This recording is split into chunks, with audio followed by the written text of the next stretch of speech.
Hello everyone and welcome to another video on Thinkscript. So let's get started. This one is going to be about adding a label to your chart. So what we're going to do is right click in the chart area and then click on studies or go to the studies drop down and click edit studies. In edit studies, what we're going to do is create, and it should pop up with the new script window. We're going to label this label. We're going to call it label. And then we're going to put some basic labels in here. The way we do that is we use the add label function. And I'm just going to put yes here.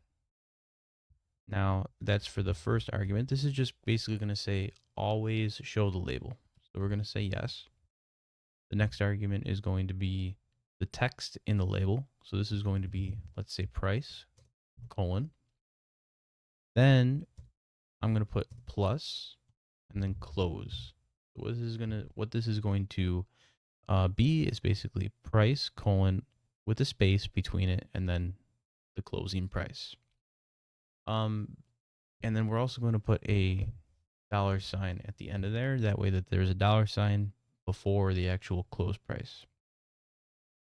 And then for the final argument, we're going to put the color. So this is going to be white and end it with a semicolon. So this will just do a basic label. We're going to hit OK, apply. And as you can see, there's the closing price in the top left corner there. And right now it's 132.06. And if you look on the right hand side, you can see that the current price for Palantir is 132. And this, oh, let's just click OK. And then this lives on every chart that you bring up. So for Coca-Cola, it's 71.77, and that's the closing price. Okay, so now we're going to go back to studies, edit studies, right click on the label, and then click on edit sources.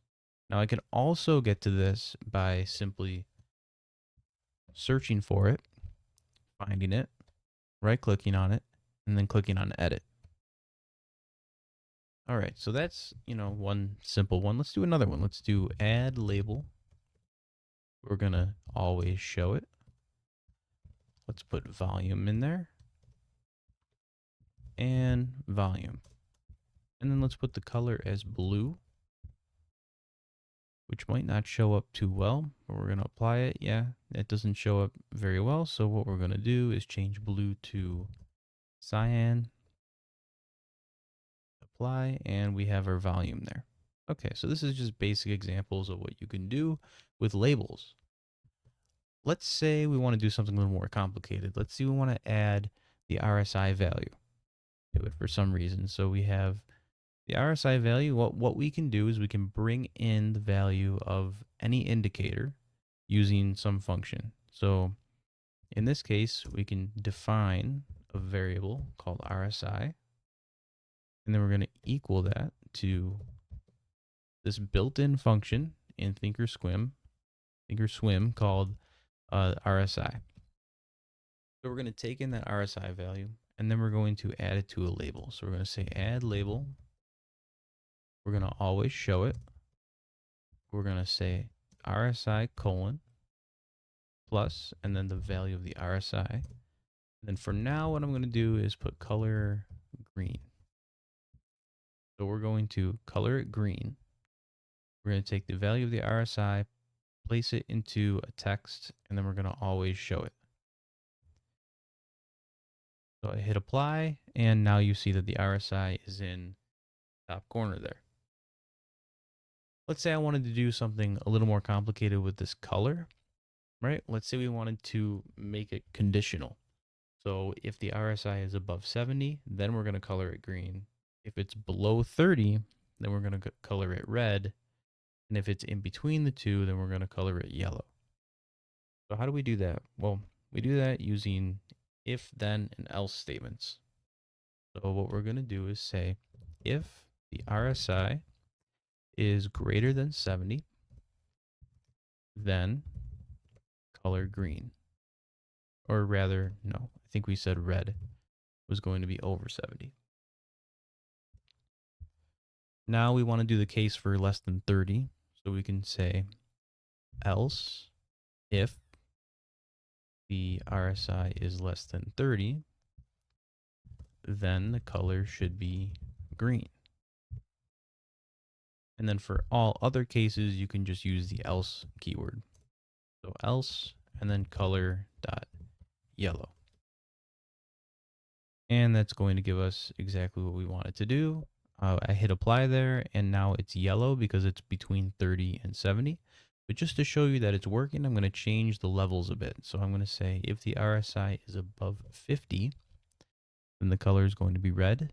And that's exactly what that is. But I'm going to change it back to 70.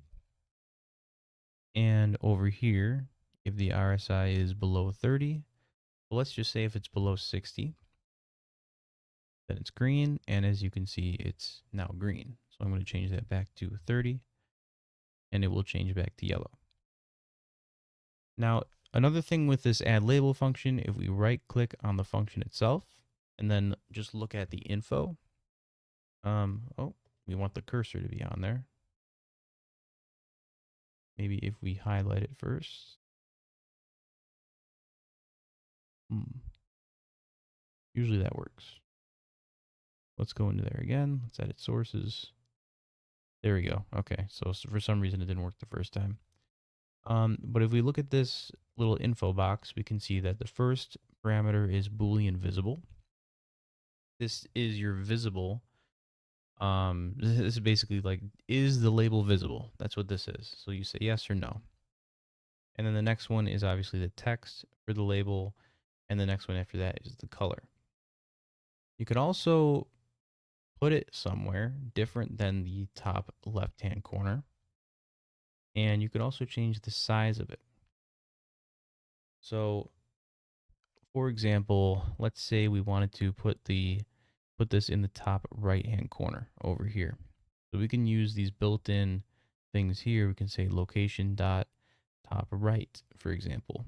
So let's do that. Let's put it in the top right. So location dot top right.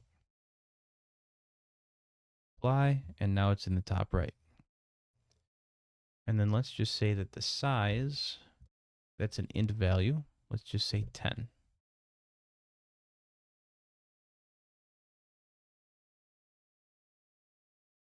Maybe 2.